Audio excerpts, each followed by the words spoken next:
For the first time since the beginning of Spring Training 2.0, the entire Tigers team was at Comerica Monday for a workout. 60 men were on hand, but it was one man who was receiving a lot of the attention, and that one man, I should point out, has never actually played in a professional game. Spencer Torkelson, Tigers top pick, wowed over the weekend during batting practice. As if the hype couldn't get any bigger, it did, and now he says he's trying his best to make sure it doesn't overwhelm him.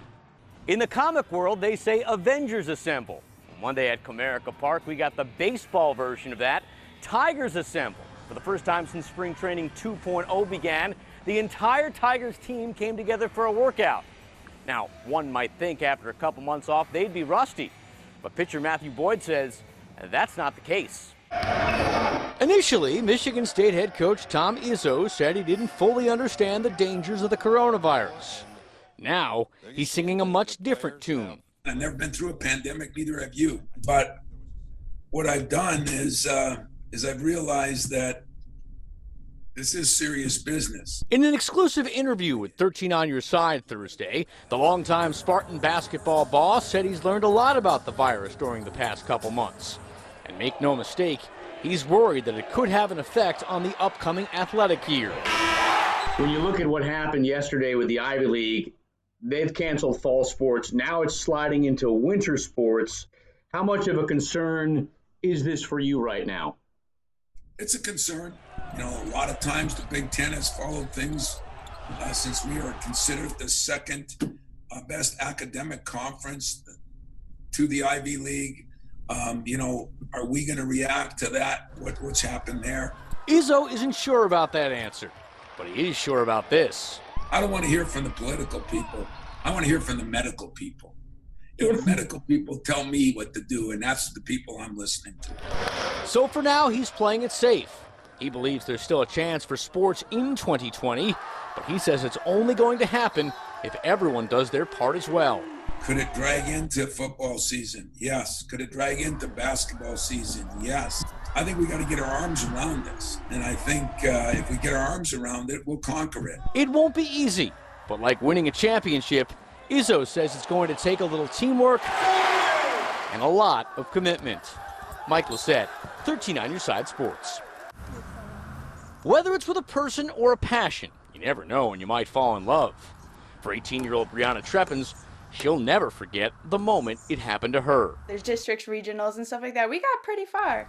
And, you know, after our last game, everybody's just crying, and we were just like one really big team, and I was like, this is it. This is like an amazing sport. For the former Granville star, Lacrosse had it all. Action, fun, camaraderie. She thought it was a game everyone should play. But there was just one problem. It's kind of a sport for, like, the richer kids. Here's the quick pass. The soon-to-be Aquinas freshman is not wrong about that.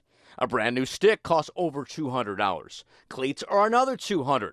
Proper head protection can run more than $100. And don't forget about the cost of joining a travel team, which could take you well past a total of $1,000. I was like, okay, I need to do something. So my sophomore year, I had the idea. My junior year, I started kind of working on it more. And then my senior year, this year, it kind of took off a lot more. The fruits of her labor is Lacrosse. It's her small business she started last year.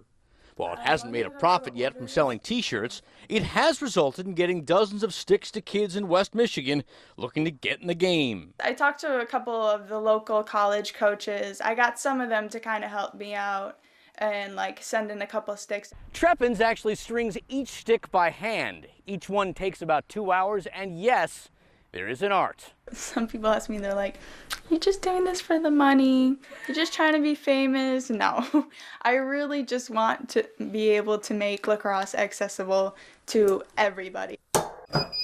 It's a lofty goal, but just like in an actual game, Treppens isn't afraid to take her shot. Mike Lissette, 13 on Your Side Sports. Today, he's the assistant general manager of the LA Clippers. But once upon a time, former Michigan star Mark Hughes was just an NBA rookie, caught in the middle of one of the most controversial moments in league history. Yeah, I got a lot of texts, from people. Oh, did I see you there? They looked at me. I had a 90s shirt on.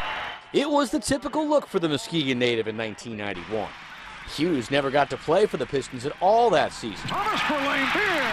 but he was still with them from their promising start all the way to their disappointing finish. Able to feed it off to Jordan. As the Chicago Bulls looked to complete a 4-game sweep on the Bad Boys in the Eastern Conference Finals, the Pistons were mad. They'd seen enough of the game and heard enough complaining from Michael Jordan. They didn't like the physical play, the toughness, all of that, the way that we played. And I do think that with him kind of saying that, like, he really wanted to beat us. When Jordan ultimately did, the Pistons didn't want to stick around to watch him celebrate. With Bill Laimbeer and Isaiah Thomas leading the way, the incident is now known as the walk-off. They left the bench, although there's 7 and 9, 10 seconds remaining. The legend says only 3 Pistons stopped to congratulate the Bulls on reaching the finals. But according to Hughes, that's not entirely true. B.J. Armstrong was a friend of mine, so I kind of walked out a little slowly, and then as the buzzer sounded, I did reach out and congratulate him. Hughes didn't understand the magnitude of the moment then, but he does now. The Pistons' short and long-term reputation suffered, and Thomas was likely kept off the 1992 Olympic team because of the walkout. However, looking back on it from his perspective, Hughes says he doesn't have any guilt. It was basically, you're a rookie. Here's what Isaiah said to, him and Bill, like, we're out of here. And so off they went, with Hughes walking beside them to the very end. Mike Lissette, 13 on your side sports.